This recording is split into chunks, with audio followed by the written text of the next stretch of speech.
चुनाव गर्म है, थोड़ा चुनाव पे बात करते हैं। 370 बहुत ही बोल्ड टारगेट। 303 से 370 करीब 20-25% की का बढ़ोतरी। इसको आप कैसे देखते, कहाँ से सीटें आएंगी ये? मैं पूरी तरह से कॉन्फिडेंट हूँ कि 370 का भारतीय जनता पार्टी की सीटों के संबंध में कह रहा हूँ, जो 370 सीटों पर भारतीय जनता पार्टी को विजय प्राप्त होगी, इसके संबंध में कहीं पर कोई शंका नहीं है। हम पूरी तरह से आश्वस्त हैं और एनडीए को 400 पार। नहीं, ये तो बहुत बड़ा नंबर है। क्या ये और ये सिर्फ इस आधार पर कह रहे हैं जी कि जनता का जिस तरीके से विश्वास हम लोगों को प्राप्त हो रहा है, भारतीय जनता पार्टी एनडीए और हमारे प्रधानमंत्री मोदी जी को जी जिस तरीके से प्राप्त हुआ है, उस आधार पर हम लोग पूरी तरह से आश्वस्त हैं कि भारतीय जनता पार्टी को 370 सीटों पर विजय मिलेगी और एनडीए को का नंबर 400 से पार जाएगा।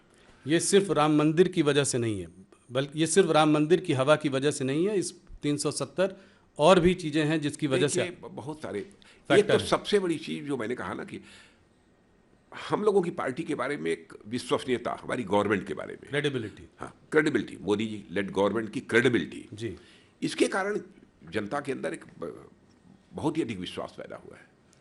इस कारण लोगों का समर्थन हमको प्राप्त हो रहा है।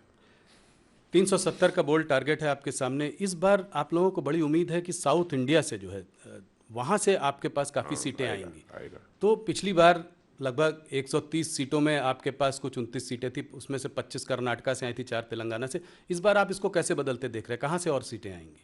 नहीं, कर्नाटक का तो मान लीजिए 28 के 28 सीटों पर भारतीय जनता 28 से पार्टी। 28। अभी कुछ ही महीनों पहले आप बुरी तरीके से चुनाव हारे हैं वहाँ पे विधानसभा के। मैं कह रहा हूँ विधानसभा के चुनाव, लोकसभा के चुनाव की बात छोड़िए, जी, बहुत सारे ऐसे राज्य हैं जहाँ पर कि विधानसभा के चुनाव में कांग्रेस को कामयाबी हासिल हुई थी, लेकिन भारतीय जनता पार्टी ने पिछले चुनाव में वहाँ पर लोकसभा के चुनाव में स्वीप किया।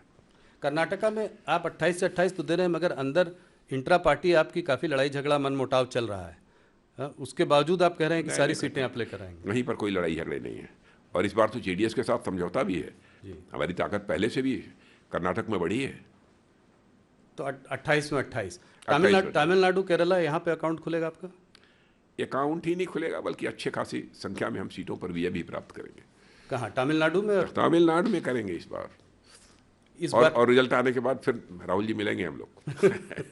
नहीं, जरूर मिलेंगे। पर कितनी सीटें देते हैं आप यहाँ पे तमिलनाडु में, खास करके कितनी सीटें? नंबर ऑफ सीट्स के बारे में तो मैं नहीं कहूँगा जी, लेकिन ठीक ठाक मिलेगी। जहाँ बिल्कुल हमको शून्य मिलती थी पहले, इस बार तमिलनाडु में हमको विजय प्राप्त होगी। क्योंकि एग्जैक्टली ये बताना कि इतने सीटों पर हमको विजय प्राप्त होगी। केरला में भी अकाउंट खुलेगा? हाँ, बिल्कुल खुलेगा। इस बार कोई ऐसी स्टेट नहीं होगी जी जहाँ पर कि हमारा अकाउंट न खुले, और अकाउंट खुलने की बात तो दूर, हम अच्छी खासी सीटों पर विजय भी प्राप्त कर सकते हैं। तो 130 में से बड़ी पिक्चर, अगर बिग पिक्चर देखें तो 130 में से आपको कितने सीटों की बढ़ोतरी दिख रही है साउथ से? देखिए, नंबर ऑफ सीट्स के बारे में तो मैं नहीं कहूँगा। अच्छी खासी सीटों पर विजय प्राप्त होगी, ताकि हम अपना टारगेट, हमारा जो 370 का है जी, उस 370 के टारगेट को हम अचीव कर सकें, और एनडीए के 400 पार का जो हमारा टारगेट है, हम उस टारगेट को अचीव कर सकें।